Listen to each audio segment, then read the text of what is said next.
I'm not quite sure what point we got cut off at. Carrie and her boyfriend. What you said last. In relation to...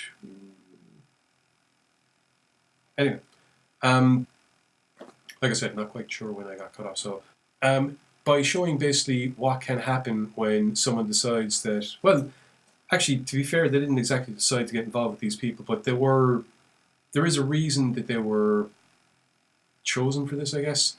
At one point, Kerry straight up asks David certain questions, and he is honest with the answers, and it's all the more chilling for his honesty, to be perfectly frank. It really does lend an amount of gravitas when he's just turning around and saying, this is what's going to happen.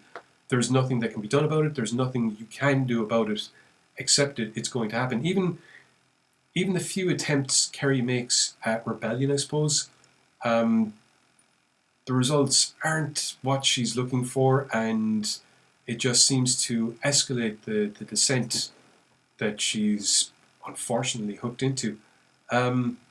Yeah, overall I have to say Bloodbound proved to be a bit of a surprise. I wasn't expecting something quite as dark, and something that really, while there is a bit of a slow build, it's the slow torture, I suppose, of Kerry that really carries this story, and she does a fantastic job. Aidan Brolin, there we go, does a fantastic job as Kerry. From the very beginning, she seems to be somewhat disenfranchised with life, I suppose is the best way of putting it. Yeah. Which I suppose is probably part of the reason why she finds it so easy to go along and with Sam and Brian and just stick guns in people's faces and do whatever they can to try and feel something. Yeah. And yeah, it's an interesting descent once they do stumble onto something that's far more malicious than anything they had in mind. Yeah, overall a really compelling story and really dark, fucked up stuff. We'll jump into a trailer and we'll do the good points, bad points, where I'll be a little more involved because all technical difficulties seem to have ceased. Okay. Hopefully. So we'll do the trailer and we'll be back shortly. I'm just trying to check, are we back on Facebook as well?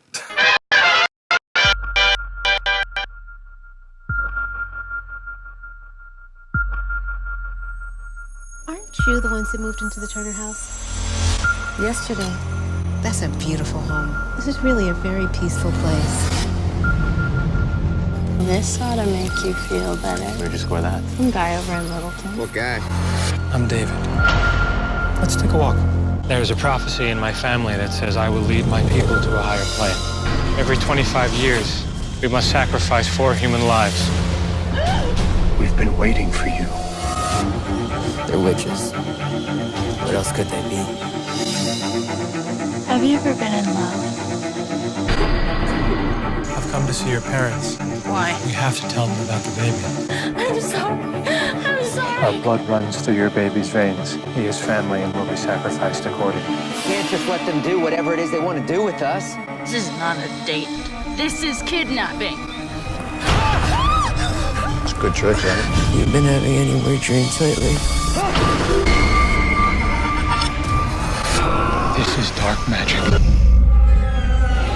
You're gonna keep the baby and there's nothing you can do about it. I must perform the ritual myself in order to fulfill my destiny. You knew this wouldn't be easy. It is unsettling to be around such darkness. It cannot be trusted.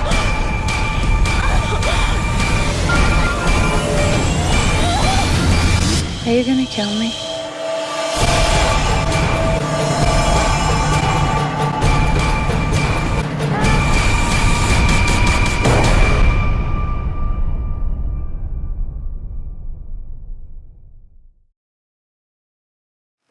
And we're back. So that's the trailer for Bloodbound. I have to say this was a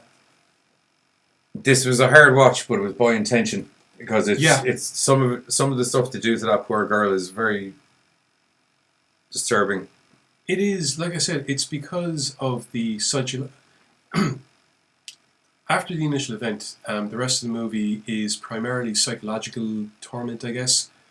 There are supernatural stalking. Yeah, there are a couple of instances where the Coven exercises power in to one degree or another to hype up the intimidation level. Yeah. The feel of this film is just one of dread. You're watching it and you're in fear for It's her. doom, doom, doom, Yeah. doom, doom, doom, doom, doom. Yeah, and you get a real... It's interesting how they use supernatural elements to give you a feel of what something like this, if it happened in real life, because these things can and do happen, Yeah. would be like, whereby you have somebody that is trapped in something like this, no other way out, a situation where perhaps, because of choices that have been made or whatever, doesn't get the support that she should be able to get, for whatever reason, and is just at the mercy of her tormentors. And that, I think, is the main underlying crux of this, and the reason why, as far as I'm concerned, this is the film that Twice Shite should have been. It should have been a cautionary tale. Yeah. Beware, there are monsters out Banging there. vampires is dangerous. Well, whatever about the supernatural element, beware, there are monsters out there. Yeah. They can and will do stuff, and if you're putting yourself in situations, I know they're sticking guns in people's faces and all the rest of it, but... Yeah. On top of that, the whole movie shot impeccably well. Yeah. Like it looks silky smooth. There's a dark color tone to everything that like it really just gives you the doomy gloom. It was nearly Matrix-like green. Kind of more of a grey, I think. Yeah. But anyway, like it really suited the whole tone of the movie. Special effects were fucking wicked. When the magic and the breaking of people happens, it's good. Yeah, there was a few times they did stuff, and in this case, I think they went for the little is better kind of approach with some things. Yeah. Rather than going over the top with their special effects, they relied on the fact that they had a good fucking cast that can act this shit out properly. There was times where the magic wasn't even special effects. It was just they're doing stuff, and it worked really, really well. Yeah, like when he's mesmerizing her. That was one of them, yeah. And there's like the forced choke at one point. Yeah. Something, dark side. Yeah. This is a really good movie. I wouldn't call it one to throw on with your buddies. No. I think it's one for you and your girlfriend, or one for you to sit down and watch on your own. Maybe. The pacing is a bit slow, but that is all part of the slow, methodical torture, that psychological torture. They try to let you feel the torture as much as she feels the torture as well. And to be fair, there is a bit of a time jump at one point, but it's understandable why they did it. And they do give a brief. You get a feel for what was happening during that time. You're not just going, what the fuck? Because at this stage, there's certain things set in motion, and you're kind of like, okay, well, clearly, for this period of time, this is obviously what was going on. Mm-hmm. And agreed. It does come together really, really well. I'm not going to lie. Personally, I kind of spotted something that happened at the end that I was like, this is going to happen by the end of the film. And I was absolutely right. But then again, I'm putting that down to just me being me. Yeah, and also sometimes good story writings can sometimes leave you with a predictable ending. To a degree. There was some really, really nice stuff. The absolute stone-facedness of David when he's answering Kerry's questions at one point is just awesome. And just shows you the remorselessness that's been bred into him. Yeah. And it's something that he actually comments on. They actually explain how he got this way to a degree. And it's I've been raised this way. Yeah. And it works really well. Definitely a movie to go get. I'll just pull up the Gmail here quickly, and hopefully it doesn't crash everything. Fingers crossed. Oh, fingers crossed. Actually, no, do you know what we'll do? Use your phone. Smarter move, yeah. Okay, so crossbreed. I have the dates on my phone here. 2 seconds, I just need to pull them up. 15th January 2019. For crossbreed? For Bloodbound. Bloodbound, okay. And crossbreed is releasing 5th of February. And Fire in the not Fire in the Sky. Oh, God. That's a good movie. Fighting in the Sky.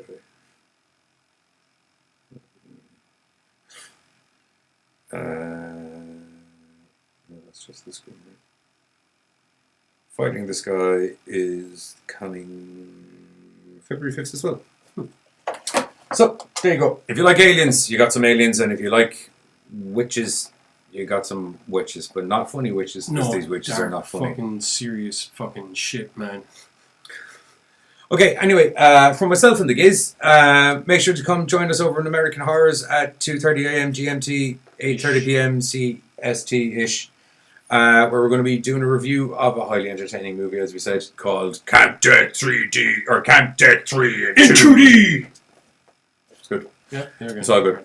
All right, cool. Anyway, from myself and the Giz, we'll catch you all next Sunday, where we're going to be talking about some other sort of horror bollocks that we haven't quite worked out yet. Isn't it? Centennial. Oh, it's our 100th episode next Sunday. Oh, if you feel like calling in and asking horror questions, we'll take a call. I'll have a call line set up, pre-advanced. But if I get the... don't quote me on that. I might need to figure it out. Yeah. It could be fun. It could be fun. I want to get some people on. 100 episodes is a big deal, dude. That's two and a chunk years of podcasts. Because you were sick 1 or 2 times. Yeah. Yeah. Anyway, for myself and the Giz, join us for number 100 next Sunday. Yeah. GoreCast. GoreCast. Outish. Oh, we're just going to have to keep pointing the fingers here, because it turns out I left the controller just... Shit. Out.